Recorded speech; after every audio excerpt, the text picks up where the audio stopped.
कैसे हो मेरे future doctors? So I have come today with a very specific and very important strategy session for you. In this video हम समझेंगे कि section B कैसे attempt करना है.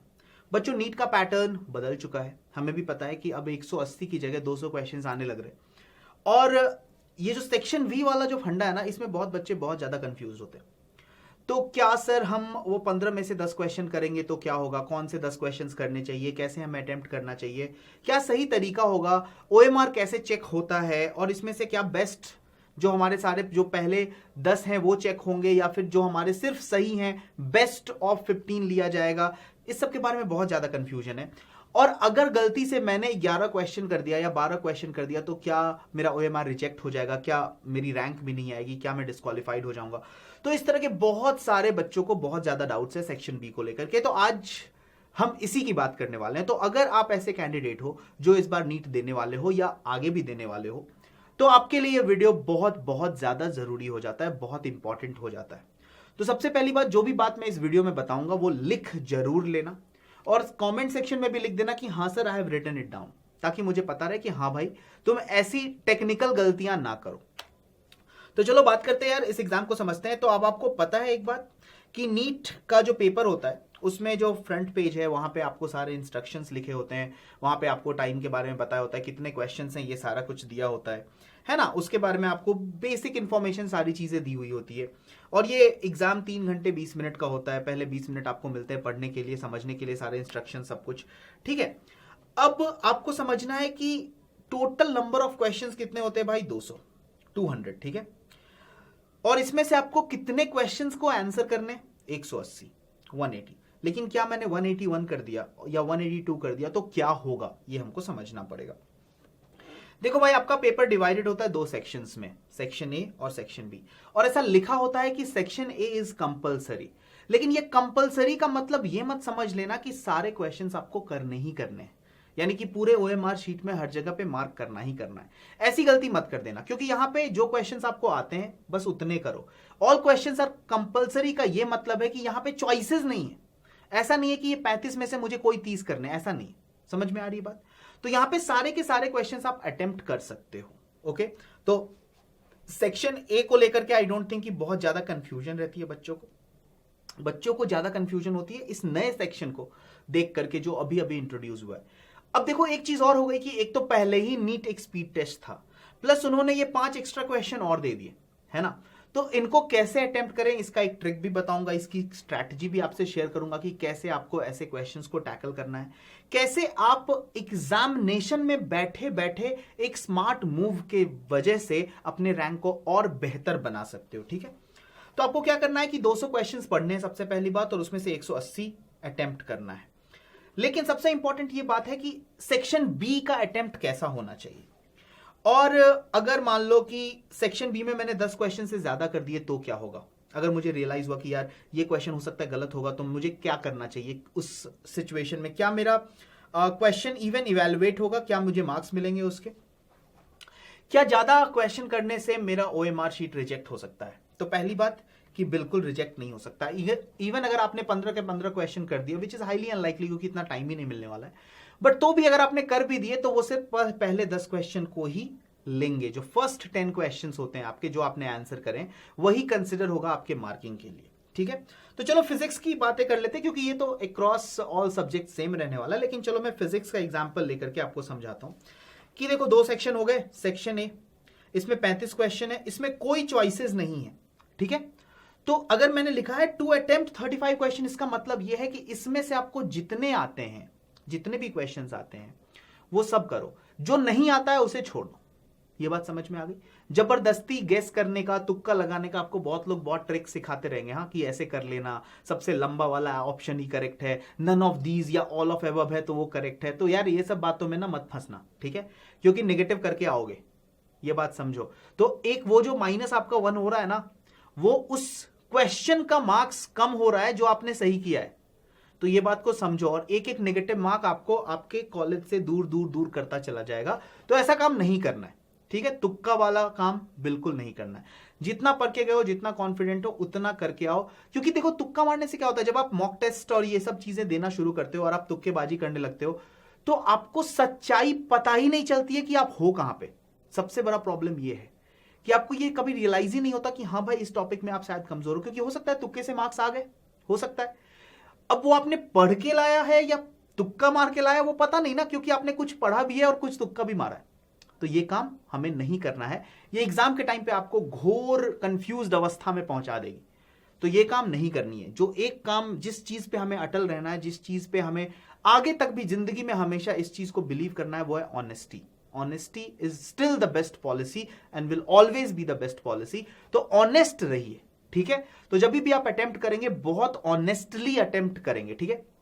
और एक और मैं आपसे प्रॉमिस चाहता हूं, अभी कमेंट सेक्शन में आपको वीडियो पॉज करके लिखना पड़ेगा कि सर मैं तुक्का नहीं मारूंगा, सर मैं तुक्का नहीं मारूंगा। आपको बहुत जोर से लगेगा यार ये वाला ऑप्शन पक्का करेक्ट है, ठीक है, ये तो होना ही होना चाहिए। मैंने आपको अपनी खुद की कहानी भी सुनाई है कि मैंने करा था ऐसा, मैंने करी थी ऐसी गलती, ठीक है, और रैंक कहां से कहां फिसल के आ गया, ये मैंने आपको बताया भी है। तो क्या है कि इस चीज से आपको बच के रहना है, ठीक है। तो तुक्का नहीं मारना है, वो आप लिख दो कि मैं तुक्का नहीं मारूंगा, चाहे मुझे कितना भी लगे कि हां शायद ये करेक्ट है।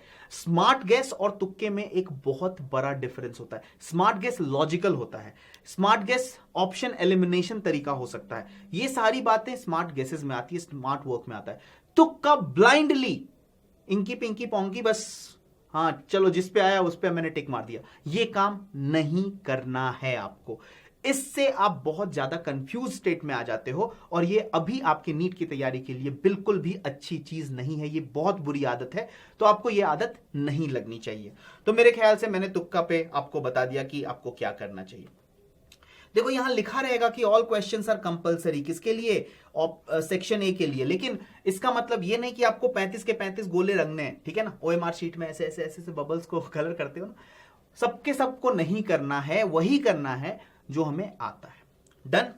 अब बात करते हैं कि उस सेक्शन की जो आपको परेशान कर रहा है, यानी कि सेक्शन बी की, ठीक है।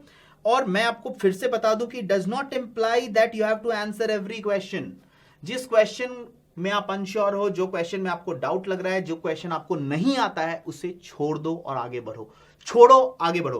क्वेश्चन देखो, बन रहा है तो ठीक, नहीं बन रहा है तो छोड़ो, आगे बढ़ो। कुछ ऐसा मार्क कर सकते हो अगर पॉसिबल है तो, नहीं तो थोड़ा दिमाग में ही ध्यान रख लेना कि हाँ यार ये क्वेश्चन जो है मैंने अभी छोड़ रखे, मैं बाद में इस पे वापस आऊंगा अगर मुझे टाइम मिलता है तो। कोई लेंथी क्वेश्चन आ रहा है, फंस गए, छोड़ो, आगे बढ़ो। इट्स ऑल अबाउट लीविंग यार, इट्स ऑल अबाउट लीविंग। आप समझो, इस कहानी को समझो। और जब आप एग्जाम में पहले पहले बैठते हो तो पहले 10 मिनट बहुत ज्यादा एंग्शियस होते हो, ठीक है। तो उस वक्त जब आप पेपर को देखते हो तो आपको सब कुछ भूल जाते हो। तो उस वक्त सबसे ज्यादा जरूरी है कि एक आसान सवाल खोजो और उसको आंसर करो, क्योंकि जैसे ही आपने 2-3 क्वेश्चंस को आंसर किया आपका कॉन्फिडेंस वापस आ जाएगा, ठीक है। और ये एग्जाम फेयर, ये जो टाइमिंग है, ये 10 मिनट जो मैं बोल रहा हूं, इसको कम करने का एक ही तरीका है कि जितने हो सकते हैं मॉक टेस्ट दो, जितने हो सकते हैं प्रीवियस ईयर्स क्वेश्चन को सॉल्व करो, टाइम के साथ सॉल्व करो, ऐसे सॉल्व करो जैसे कि आप नीट का एग्जाम देने बैठे हो। जितना ज्यादा ये करोगे, ये जो आपका एग्जाम फेयर है ना, वो उतना ही कम छोटा छोटा छोटा होता चला जाएगा। अब बात करते हैं यार सेक्शन बी की। तो सेक्शन बी में आपके पास होते हैं 15 सवाल, ठीक है। मान लो उसको सीक्वेंशियली मैं लिख भी देता हूं तो इस तरह से आपको कुछ सवाल दिखेंगे, ठीक है। 36 से लेकर के 50 तक जो आपके सवाल होंगे वो सेक्शन बी के सवाल होंगे, और इनमें से किन्हीं 10 क्वेश्चंस को हमें अटेम्प्ट करना होता है।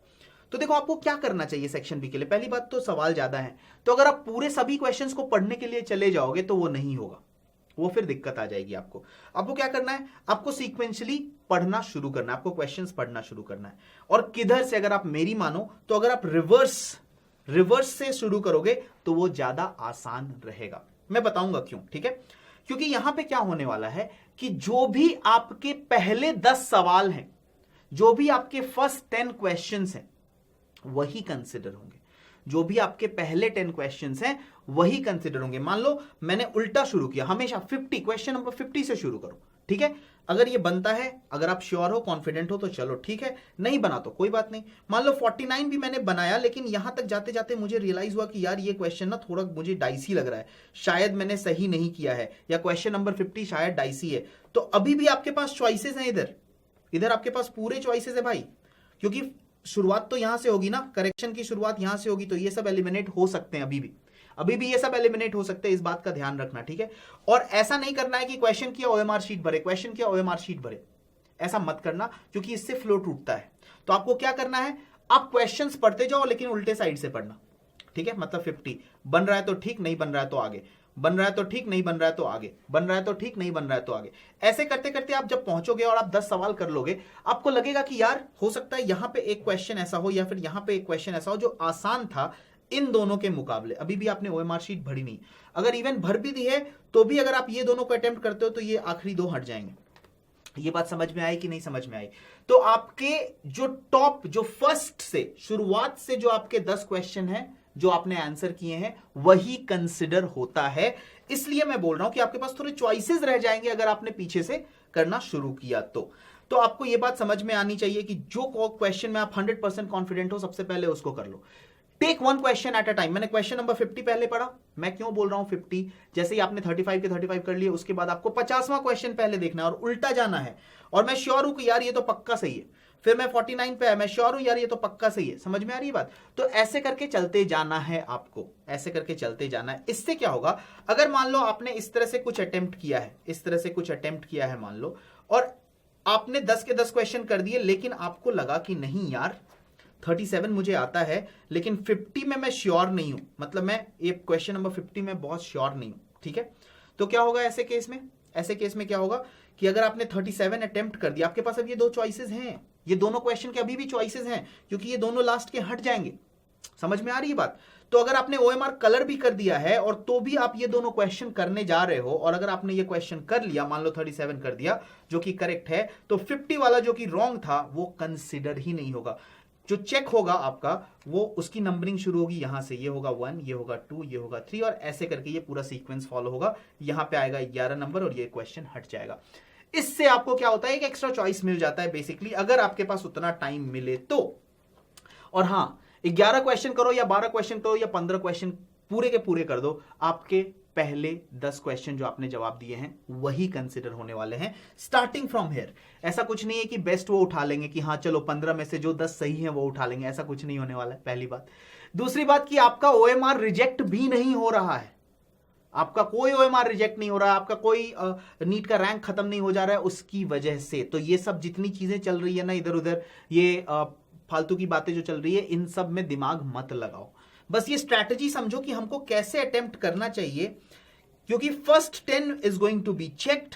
तो अगर आपका 11वां वाला गलत भी है तो वो हट जाता है, ठीक है। और थोड़ा वक्त हमेशा बना के चलना, 10 मिनट डेफिनेटली बना के चलना आप अपने ओएमआर को फिल करने के लिए। और ये सब आपको कैसे आएगा? ये सब प्रैक्टिस से आएगा बच्चे, ये सब प्रैक्टिस से आएगा। तो जितने भी मॉक टेस्ट होने हैं, जितनी भी चीजें होनी है, उनमें ये सब प्रैक्टिस करो as if you are giving the NEET exam. अभी गलतियां करो, जितने कर सकते हो करो, क्योंकि बाद में गलतियां बहुत महंगी पड़ जाएगी, ठीक है।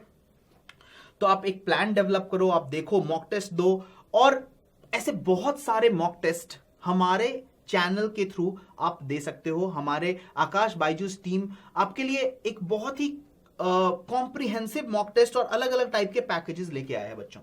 तो अगर आप अपने आप को टेस्ट करना चाहते हो लाखों स्टूडेंट्स के साथ, क्योंकि इस प्लेटफॉर्म से जुड़े हुए बहुत सारे बच्चे हैं जो सबके सब ऑल इंडिया लेवल पे ये टेस्ट देंगे, और इसमें आपको एक बहुत ही रियलिस्टिक रैंक की प्रेडिक्शन आपको समझ में आएगी, कट ऑफ का समझ में आएगा, ये समझ में आएगा कि बाकी लोग क्या कर रहे हैं और हमारे कॉम्पिटिटर्स अभी किस लेवल पे हैं और मुझे कितनी और ज्यादा मेहनत करनी है। तो आप इनमें से कोई भी पैकेज अपने हिसाब से, अपनी सहूलियत के हिसाब से आप सेलेक्ट कर सकते हो और उसे ले सकते हो। और इतना ही नहीं, अगर आप हमारे सेशन को देख रहे हो तो आप ये कोड अगर अप्लाई करोगे YT NEET 10, तो आपको एक एडिशनल डिस्काउंट भी वहां पे मिल जाएगा। तो मुझे बताने की जरूरत नहीं है इसकी इंपॉर्टेंस की यार, अभी के टाइम पे जिन बच्चों को देना है उन्हें मॉक टेस्ट तो शुरू करना ही चाहिए। क्यों इतनी ज्यादा जरूरी है आपको बार बार बहुत सारे टेस्ट की प्रैक्टिस करने की, ताकि जब आप नीट में जाओ तो बिल्कुल सहज और आसानी से उस पेपर को डील कर सको in terms of time and stress. ये दो बहुत इंपॉर्टेंट फैक्टर है बच्चों, कि आप किस मेंटल स्टेट में वहां पे जाते हो। बच्चे सब पढ़ के आए होंगे, सबने तैयारी करी होगी, लेकिन उस तैयारी को उस 3 साढ़े 3 घंटे में कौन अपना बेस्ट परफॉर्मेंस दे जाता है, यही डिसाइड कर देता है दो बच्चों में जो बिल्कुल बराबर की तैयारी करके गए हैं, बिल्कुल हार्ड वर्किंग थे, सब कुछ सेम था, कितनी बार ये इन और आउट का फैसला हो जाता है, कितनी बार ये एम्स में जाना और एम्स में नहीं जाना ये कॉल हो जाता है। इस वजह से नहीं कि उन्होंने कम पढ़ाई करी थी, इस वजह से कि उनका मेंटल स्टेट क्या था, उन्होंने कैसी स्ट्रैटेजी फॉलो करी, क्या उन्होंने इन छोटी छोटी बारीकियों पे ध्यान दिया भी या नहीं। तो आपसे कोई भी ऐसी चीज ना छूट जाए जो कि आपके आपके ड्रीम्स कॉलेज से आपको दूर कर दे, इसलिए मैं आपको ये सारी बातें बहुत अच्छे से बता रहा हूं, समझा रहा हूं, तो इनको नोट करना बिल्कुल मत भूलना। और अगर आपको बहुत सारे रिसोर्सेज चाहिए तो हमारा स्मार्ट प्लेलिस्ट है, जहां पे जाकर के आप चीजों को डाउनलोड भी कर सकते हो। और आज की तारीख में जो हमारे चैनल पे इतने सारे सेशंस आ रहे हैं, आपके सारे फेवरेट टीचर्स यहां पे मौजूद हैं यार, तो इनसे स्ट्रैटेजी सीखना है, इनसे कंटेंट सीखना है, इनसे इस एग्जाम के लिए जो भी चीजें हैं आप उनसे बात कर सकते हो, उनसे चैट कर सकते हो, और इनके लाइव सेशंस में आके आपको बहुत ज्यादा फायदा मिलने वाला है, क्योंकि एक बार नहीं, दो बार भी नहीं, ऑलमोस्ट हम 3 बार पूरी चीज को रिवाइज भी करने वाले हैं। तो अगर आप सीबीएसई बोर्ड दे रहे हो तो भी आपके लिए बहुत इंपॉर्टेंट है, और आप सब तो मेरे रेगुलर स्टूडेंट्स रहे हो, तो आपको पता है कि लाइव सेशन कितना इंपॉर्टेंट होता है आपके लिए, और किस लेवल के कॉन्सेप्ट में हम जाते हैं, कैसे हम चीजों को बिल्कुल चीर फाड़ करके अंदर तक उसे समझते हैं, और कैसे अच्छे से एक एक कॉन्सेप्ट को सीखते हैं। तो सीखना बहुत ज्यादा जरूरी है। और इसी के साथ मैं अब अपनी बात यहीं पे खत्म करना चाहता हूं। बस यही बोलना चाहता हूं कि अगर आप नए बच्चे हो तो आप हमारा चैनल जरूर सब्सक्राइब कर लो और मेरे सेशंस में आके देखो यार। अगर आज तक आपको फिजिक्स मुश्किल लग रही होगी ना, तो मैं बस ये बोल सकता हूं कि एक बार आओ तो सही, ठीक है? एक बार सेशन में आओ और फिर देखते हैं कि आपका ओपिनियन बदलता है कि नहीं बदलता है। तो चलो, मैं हूं आपका होस्ट, दोस्त और मेंटर मृणाल। फिर से आएंगे, फिर से आपको बहुत सारी बातें बताएंगे और आपकी तैयारी को ट्रैक पे लेके जाएंगे और आपको आपके ड्रीम कॉलेज तक छोड़ के आएंगे। चलिए, मैं मिलता हूं फिर से, तब तक के लिए like, share and subscribe to our wonderful channel Aakash Byju's NEET.